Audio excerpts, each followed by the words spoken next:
Asante. Senator Olekina. Thank you, Mr. Speaker. Mr. Speaker, I rise to oppose this motion as presented by the Majority Leader. Mr. Speaker, apart from the mood of the House, there's a lot of sensationalization on this matter of impeachment, with severe allegations being thrown by both parties. And I think if we reduce this to a committee, others might end up arguing that it's a clandestine move to be able to either save or impeach the governor. So in my view, I think it is best if we carry out plenary so that we can sit here. Those who would be patient enough to sit here will listen to the allegations either being substantiated or not being substantiated. And the entire country and the world will be able to observe. Mr. Speaker, I think it is imperative. And Mr. Speaker, this is a time when we take some matters very seriously.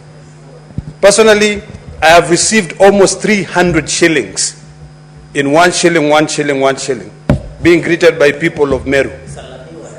And my job, when I sit here to deal with issues of impeachment, I deal on matters that are brought before myself. It is important for us to realize that the county assembly is the one that impeaches the governor. The Senate sits as a jury. So that misconception out there that the Senate is the one that impeaches the governor should actually be corrected. So, Mr. Speaker, with those few remarks, I oppose the motion and I vote for this motion to go on plenary. Thank you, Mr. Speaker. Senator Mungatana. Mr. Speaker, I rise to support the idea that the plenary should sit on this matter, Mr. Speaker, to decide on behalf of Kenyans. Mr. Speaker, this motion is so crucial. It is so crucial that we cannot afford to let it go to a committee. And Mr. Speaker, I am speaking this because there was a similar motion brought in the National Assembly to impeach a cabinet secretary. And the mood of the House in the National Assembly at that time was that the cabinet secretary must go. Then a select committee was chosen. And Mr. Speaker, they came back and said the minister should stay, against the majority of the people sitting in the House. So, Mr. Speaker, let us not go that way. Let us agree on one issue, that it is too important for us to leave it to a committee.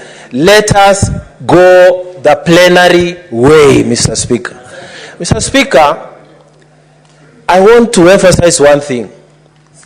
It is the county assembly that impeaches, and it is the Senate that convicts or acquits. We sit here as a court. In fact, in the US, Mr. Speaker, the Chief Justice, when it is the impeachment of the President, it is the Chief Justice who sits on your place to do the actual trial of the impeachment. And Mr. Speaker, the experience that we take from that side, in fact, Mr. Speaker, we cannot, in fact, if you look, we cannot leave this to a committee. Mr. Speaker, let us not have too much debate. Let us agree the matter is too important for us to leave it to a committee. Mr. Speaker, I support that we should go the plenary way. I thank you. Senator Sifuna. Honorable Speaker, I happen to be a member of the SBC, and there's always been debate when we come to this particular juncture on which of the two methods is superior. I think I have held the position that, in my view, the committee way is a far superior way of interrogating these issues than the plenary manner. And I have 4 reasons that I wanted to advance here in support of this thinking.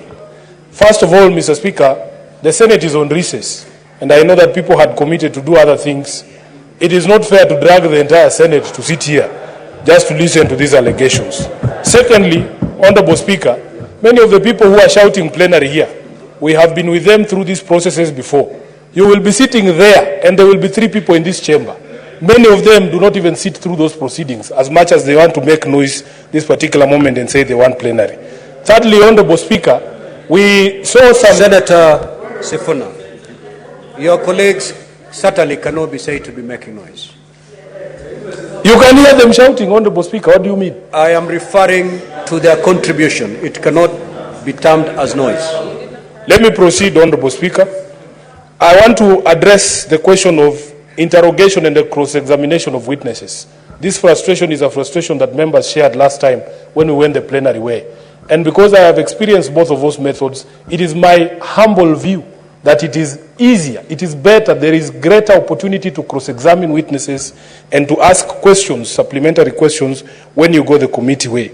Lastly, there was a question that was raised here, Honorable Speaker, on the involvement of our nominated colleagues in decision-making when it comes to this particular issue. And in my view, it is something that you can also give your view. The nominated senators get a greater opportunity to make decision or participate in the decision making when they are members of the committee as opposed to plenary, because at plenary they all know only the elected senators will get to vote. Finally, Honorable Speaker, when I look at the colleagues who have been nominated to this particular committee, the Honorable Sigei, who is the chair of the Legal Affairs Committee, my chair of Energy, Honorable Matinga, Abdul Haji, who is a member of the Speaker's panel, and Wafula, our colleague, Gloria Urwoba, and of course the senators from our side, Honorable Shakila, Honorable Montet, Eddie, Isa, and Honorable Senator Bitis Ogola. I have all the faith, Honorable Speaker, that this team of 11 can be able to execute this particular assignment on behalf of the House. I want to lastly join my colleague, Senator Olekina, in saying there is no other influence other than the evidence and the allegations that is going to bear on the decision of this House when we sit to determine this matter. So people should stop sending us messages. Honorable Speaker, I don't understand why people are sending us messages from Meru, from all sides, telling us, oh, this is so and so, this is so. Senator Mundigi.